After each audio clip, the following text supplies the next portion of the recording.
हरे कृष्णा, राधे राधे। सखियों के श्याम से प्रसंग है अगत कथा। ईला कहाँ है काकी? 2 दिन से नहीं देखा उसे। रूंगड है क्या? ऊपर अटारी में सोई है बेटी। जाने कहाँ भयो है वाए। ना पहले सी खाबे है, ना खेले है, ना बतराबे है। तू ही जाकर पूछ लाली, मुझे तो कुछ बताती ही नहीं है। मैंने लेटे लेटे ही मैया और श्रिया की बात सुनी।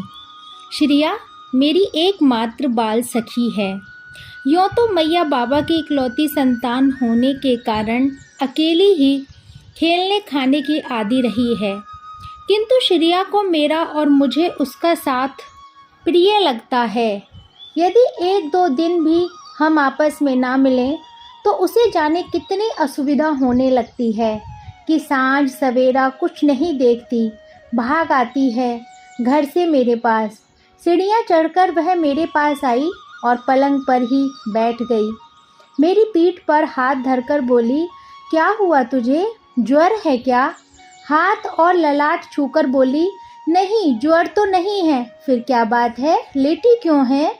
भला तू यमुना तट, टेढ़ा तमाल, बंसीबट सभी स्थान देख लियो, कितने दिन से नहीं मिली तू।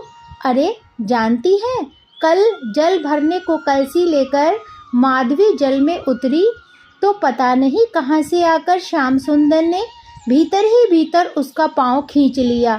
वह अरे मैया कहती डुबकी खा गई। हम सब घबराई, यूँ कैसे डूब गई माधवी। तभी श्याम सुंदर उसे उठाए हुए बाहर निकले। उसकी कलसी लहरों पर नृत्य करती दूर दूर होती चली गई। ए ईला, तू बोलती क्यों नहीं है? उसकी बकर बकर से उबकर मैंने पीठ फेर ली, पर माधवी के सौभाग्य ने हृदय से गहरी करहा उठा दी। लाख दबाने पर भी हल्का सा स्वर मुख से बाहर निकल ही पड़ा। क्या है, कहीं पीड़ा है? श्रिया ने पूछा। मैंने नहीं में सिर हिला दिया। तब क्यों सोई है? उठ चल, टेढ़ा तमाल चलें। मैं चुप रही। ए ईला, बोलती क्यों नहीं है? मुझे नहीं बताएगी मन की बात? मैं चुप थी। कैसे क्या कहूँ, कैसे किन शब्दों में समझाऊं कि मेरा बचपन मुझसे बरबस छीन लिया गया है।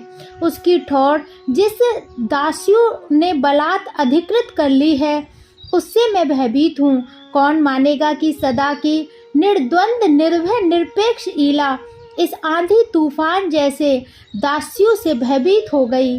ओहो, मेरा सोने जड़ा वह बचपन जाने किस दिशा में ढेल दिया गया। उसी के साथ मेरा सर्वस्व चला गया, सब कुछ लुट गया मेरा। पुनः गहरी निश्वास छूट गई। ए ईला, कुछ तो बोल, देखना कैसी हो गई है तू।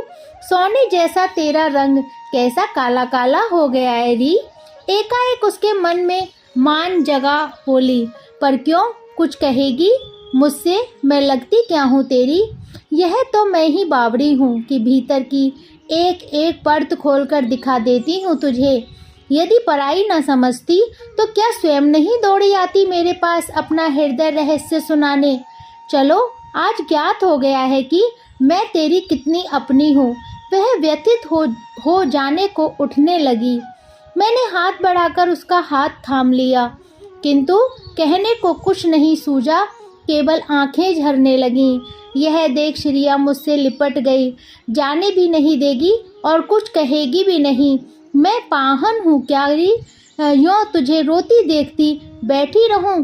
उसने भरे कंठ से कहा और अपनी ओढ़नी के आंचल से मेरे आंसू पोंछते हुए बोली, पहले कुछ खा ले, अन्यथा निश्चित जान ले कि मैं भी अन्न जल त्याग दूंगी।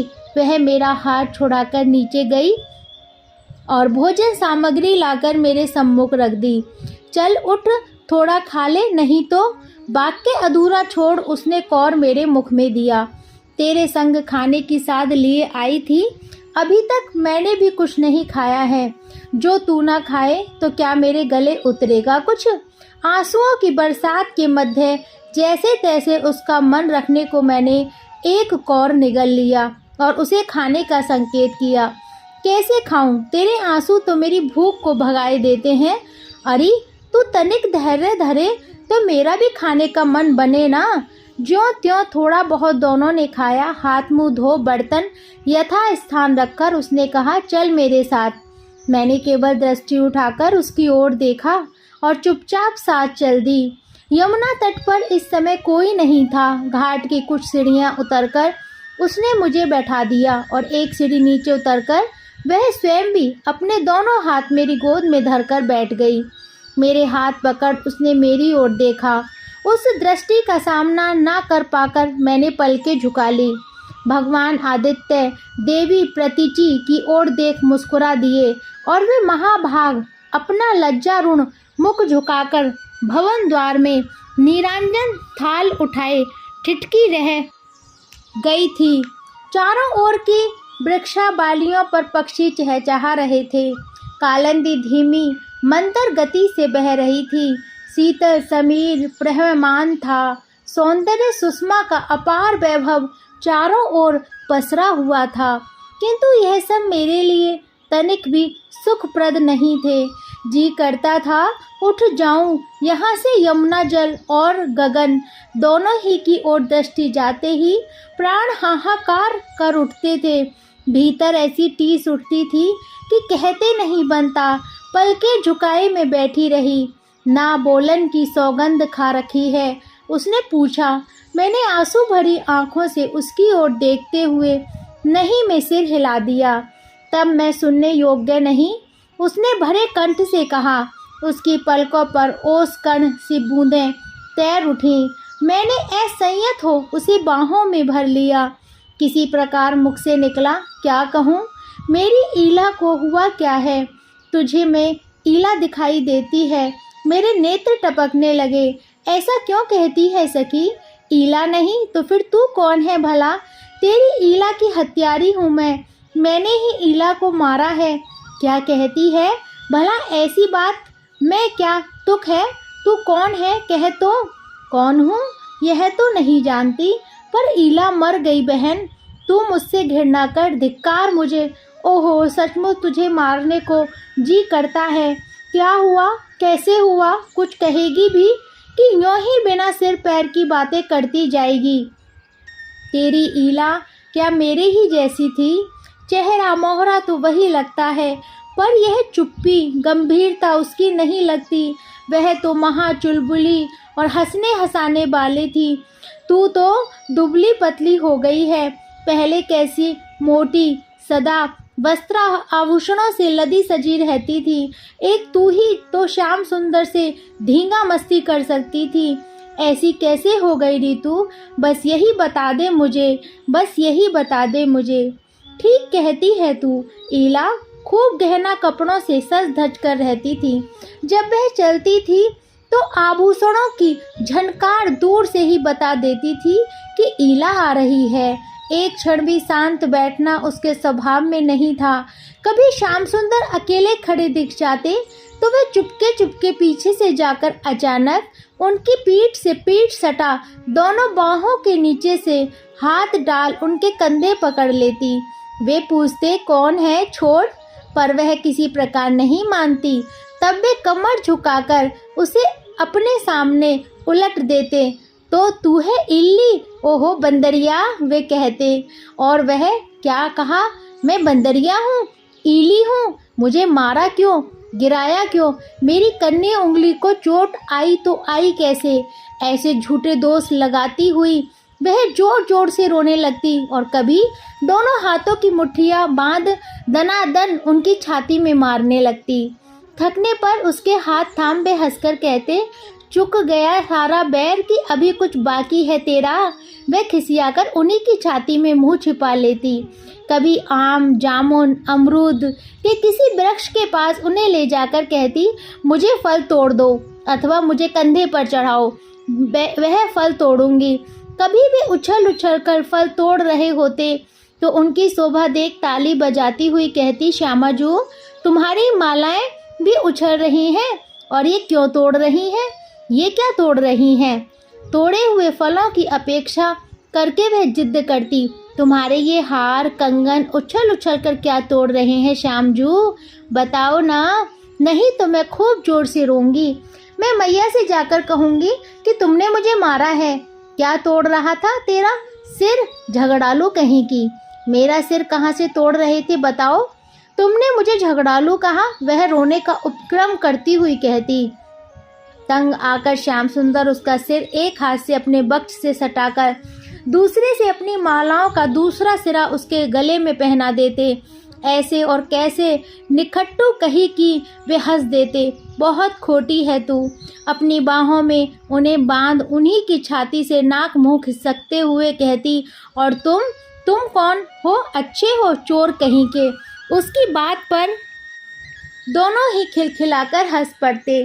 कभी उनके कंधे पर चढ़कर वह जैसे ही डाली पकड़कर फल तोड़ने की होती, वे नीचे से हट जाते।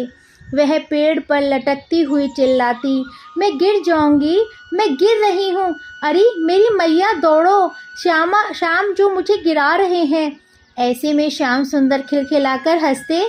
चिल्ला क्यों रही है री? फल तोड़ने देख, बह रहा बाईं ओर। थोड़ा हाथ बढ़ा, ओहो कैसा पका मीठा मीठा आम है री। वे चटखारे लेकर कहते, अकेली ही मत खा जाना, ऊपर लटके लटके नीचे लाकर थोड़ा मुझे भी चखाना। अरे छोड़ मत, गिरेगी तो हाथ पांव टूट जाएंगे। लंगड़ी होने पर कौन ब्याह करेगा तुझसे। किंतु जैसे ही उसके हाथ से डाली छूटती, नीचे गिरने से पूर्व ही वे उसे बाहों में झेल लेते। लगी तो नहीं, डर गई चुईया कहीं की। वह गिरने के डर से दोनों हाथ गले में डाल उनसे चिपट जाती। जब वे उसे चुईया कहते तो वे अपने दांत उनके कंधे में गड़ाने की चेष्टा करती। देख कंधे पर काटा तो दंश देखकर मेरी मैया तो कुछ कहे कि ना कहे, पर तेरी मैया तेरे कान ऐठे बिना नहीं रहेगी, यह समझ लेना, वे कहते थे। तो वह बड़े भोलेपन से पूछती, फिर कहाँ काटूं तुम्हें? क्यों दांतों में खुजाल चल रही है क्या? काटना आवश्यक है मुझे, और नहीं तो क्या, फल तो तुमने खाने ही नहीं दिया। बताओ कहाँ काटूं कि कोई देख ना पाए। कुछ देर सोचकर श्याम सुंदर कहते, और तो जहाँ भी तू काटेगी कोई ना कोई देख ही लेगा, फिर तो तेरी खैर नहीं। कहीं कोई तेरे दांत ही नहीं तोड़ दे। एक स्थान है जहाँ कोई देख नहीं पाएगा। जानती है वह कौन सा अंग है? बताओ। ईला ने नहीं में सिर हिलाया। इधर देख, यह कहते हुए उन्होंने अपनी नव पल्लव सी अत्यंत सुकुमार लाल लाल जिव्या तनिक मुख से बाहर दिखाई। ईला ने दाहिने हाथ की तर्जनी और अंगुष्ठ से उसे छुआ। जाने क्यों रोमांच हो गया। नहीं, उसने भारी कंठ से कहा, भोजन कैसे करोगे तुम फिर? और पीड़ा होगी ना तुम्हें? पीड़ा तो तू जहाँ कहीं भी काटेगी होगी ही। तब तू वचन दे कि कभी झगड़ेगी नहीं मुझसे। नहीं नहीं, ऐसा वचन मैं नहीं दूंगी। तुम जब जब खिजाओगे अवश्य लड़ूंगी। तब मुझे भी कुछ उधार नहीं रखना। वे आम्र तरु मूल में बैठ गए। अवले, उन्होंने पुनः जीभ दिखाई। ईला ने सुखचाते हुए कहा, फिर लड़ेगी तो नहीं? लड़ूंगी लड़ूंगी लड़ूंगी, और हाँ 100 बार लड़ूंगी। तुम चिढ़ाओ तो मैं चुप बैठी रहूं क्या? तो फिर इस लड़ाई को भी उधार मत रख। ईला ने धीरे से अपना मुख बढ़ाया और नव किसले सी जीवा का अग्रभाग दांतों के बीच बिना दवाई ले लिया। उसी की देह में जाने कैसी झंझनाहट सी हुई और वह मूर्छित हो उन्हीं की गोद में गिर गई। इसी प्रकार खेलते खाते झगड़ते उसे कभी तनिक सा भी संकोच नहीं होता। तेरे अतिरिक्त अन्य किसी उसकी घनिष्ठता भी नहीं थी। यूँ सभी सखियाँ से उसकी बनती थी। कभी तुम सबके बरसाने जाती, वहाँ की सखियाँ अथवा श्री किशोरी जी कोई सेवा बताती तो उसे बड़ी प्रसन्नता होती। पूर्ण मनोयोग से वह उस सेवा को करती। एक बार वह ऐसे ही बरसाने गई थी। बसंत के दिन चल रहे थे, फागुन का महीना। गिरिराज कुंजों की शोभा देखती हुई वह राधा निकुंज में चली गई। वहाँ रूपा बैठी मंजूषा से वस्त्र निकाल रही थी। उसे देखकर एकदम बोल उठी, ईला भली आई बहन, तनिक इन वस्त्रों को समेट दे। समेटकर इन्हें उस मोटे वस्त्र में लपेट देना। रजक कन्या आती होगी, उसे धोने के लिए देना है। एक हाथ में मंजूषा से निकाले वस्त्र लिए, दूसरे से उन वस्त्रों को पलटते हुए एक पीताम्बर रखकर उसकी ओर बढ़ाते हुए रूपा ने कहा, यह देख श्याम सुंदर का उतरिया और यह इस कक्ष में आते ही उसे कुछ अद्भुत अनुभव हुआ। मन प्राणों को विभोर कर देने वाली गंध, जाने कैसी आतुरता, आह्लाद और मीठी पीड़ा का मिश्रण सा भाव हृदय को मथने लगा था। वह पीताम्बर हाथ में लेते ही उसकी विचित्र दशा हो गई। आंसू आंखों में समाते ही ना हो, जैसे देह रोमांचित अवश हो गई हो। उस उत्तरीय को कसकर हृदय से लगाए करहा उठी वह। वस्त्र समेटे या नहीं, कब घर आई, कैसे आई, उसे कुछ भी स्मरण नहीं रहा। इस घटना के पश्चात एक विचित्र बात और हुई। जब जब वह अकेली होती और इधर यमुना पुलिन, कुंज वन अथवा सूने घाटों की ओर जाती, उसे एक लंबी सी तन्वी किशोरी नेत्रों में गहरी पीड़ा उदासी लिए आवरण रहित अंग, केवल एक सादी सी मुक्त माला, हाथों में एक एक वलय, घुंघरू रहित नुपुर, सदा साधानी रंग का परिधान धारण किए गहन गंभीर भाव में डूबी, कभी घाट की सीढ़ियां चढ़ती हुई, कभी किसी सीढ़ी पर बैठी और कभी धीमे पदों में विचरण करती दिखाई देती।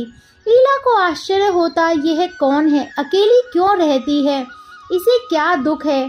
इसका परिचय पाने की उत्सुकता से वह उसकी ओर बढ़ती, किंतु समीप जाते ही वह पलटकर उसकी ओर देखती और ईला धीरे धीरे छोटी होते होते उसमें समा जाती। एक दिन अपराह्न में ईला इसी घाट पर चली आई।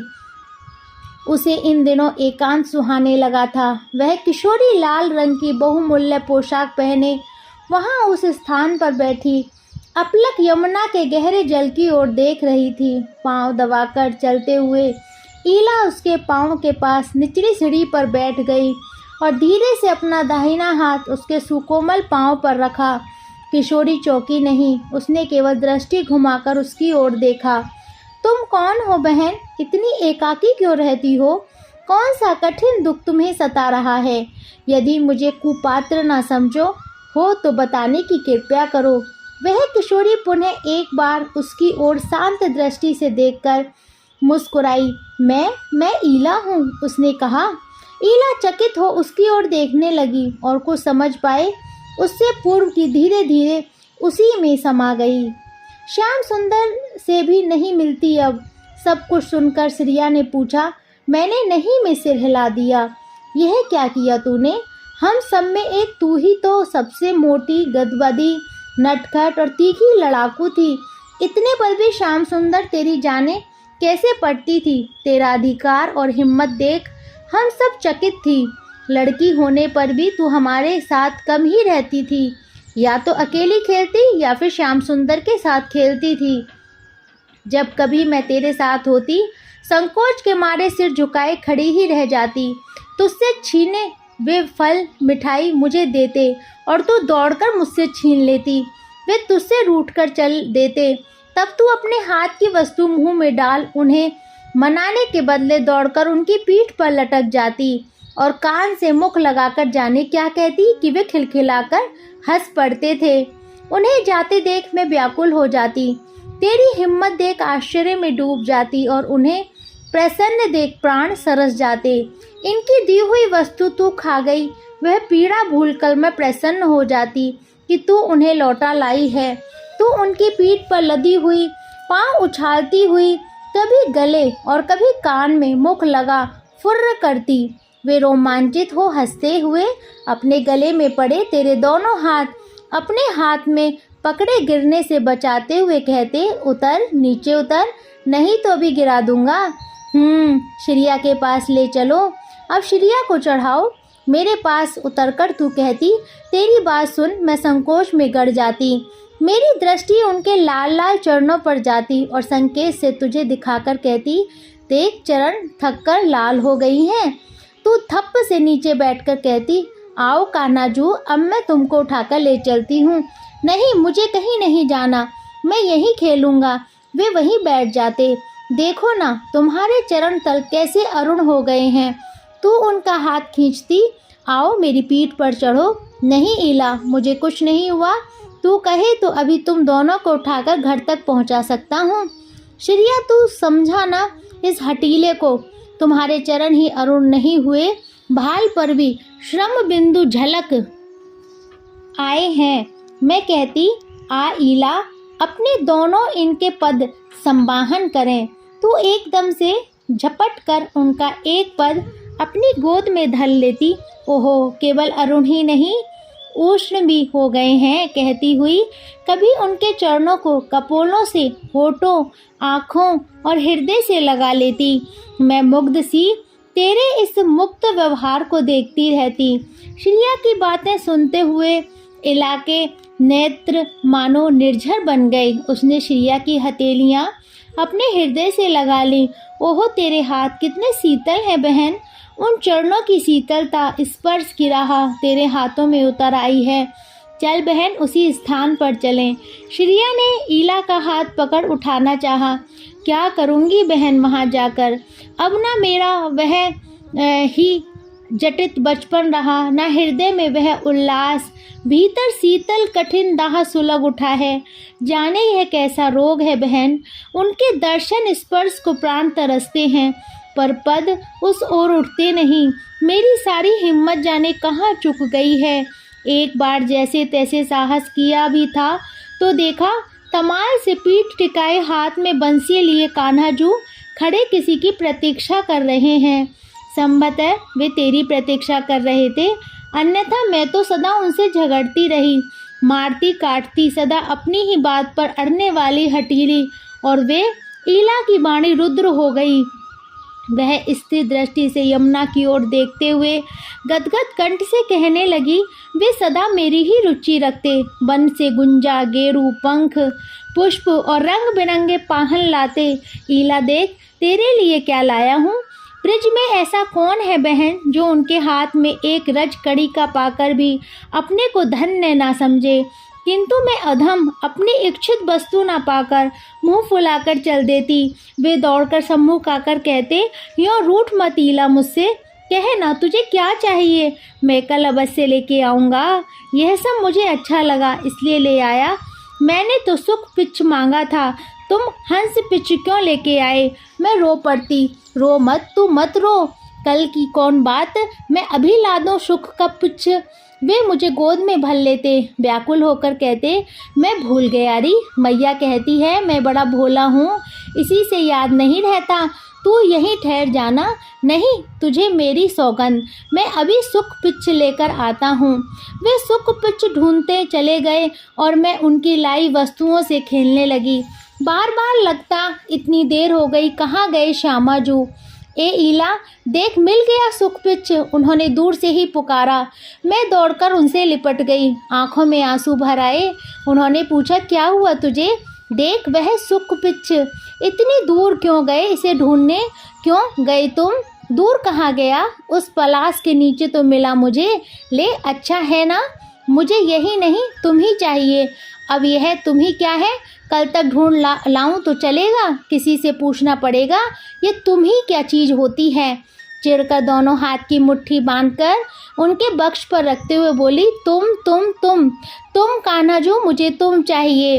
अरे बाबरी, मैं तो तेरा ही हूँ। वे हंस पड़े, नहीं मैं तुम्हारी हूँ, नहीं मैं तेरो हूँ।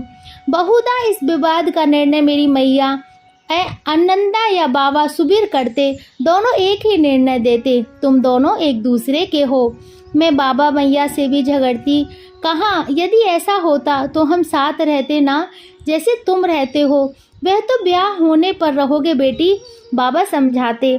तो आज अभी कर दो हमारा विवाह ना। मैं बाबा का हाथ खींचकर आग्रह करती। अभी कैसे हो सकता है भला, विवाह के लिए बहुत बड़ा आयोजन करना पड़ता है। कान्हा जो ब्रजराज कुंवर हैं, ब्रजराज की इच्छा होने पर ही विवाह हो पाएगा। साडिल्य ऋषि मुहूर्त बताएंगे, बहुत बड़ी देर लगती है इन सब कार्यों में। यह सब होगा तब तक तुम दोनों भी बड़े हो जाओगे। ओहो, यह बड़ा होना भी कैसा दुखदाई है। कभी मैं बड़ी होने के लिए उतावली हो उठती, नित्य बाबा मैया से, श्यामाजू से पूछती, आज मैं बड़ी हो गई या नहीं। तुझे बड़ा होना अच्छा लगता है, वे पूछते मुझसे। हाँ, फिर हमारा विवाह होगा ना इसी से। तू तो झगड़ती है, मैं तुझसे विवाह नहीं करूँगा। मैं तो करूँगी ना, और तुमसे ही विवाह करूँगी। मैं नहीं करूँगा, तुम चिढ़ाते हो इसी से तो मैं झगड़ती हूँ। नहीं खिजाओगे तो नहीं लड़ूंगी, और बड़े होने पर थोड़े ही कोई लड़ता है भला। ओहो कहाँ गए वे दिन, कहाँ गई वो रातें, क्या सोचते होंगे वे। चल उठना ईला, श्रिया ने हाथ थामकर उठा दिया। वहाँ कोई है श्रिया, श्याम सुंदर हैं, तेरी प्रतीक्षा कर रहे हैं। चल पगली, खड़ी क्यों रह गई, वे तेरी बाट देखते हैं बहन। मैं तो महा अपराध हूँ, कैसे अपना मुंह दिखाऊं उन्हें। तू जा, मैं यहाँ बैठती हूँ।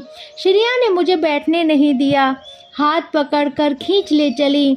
हृदय की अवस्था क्या कहूँ, दर्शन स्पर्श को प्राण व्याकुल थे, पर लज्जा संकोच का बचपन का दुस्साहस पांव आगे बढ़ने नहीं देते थे।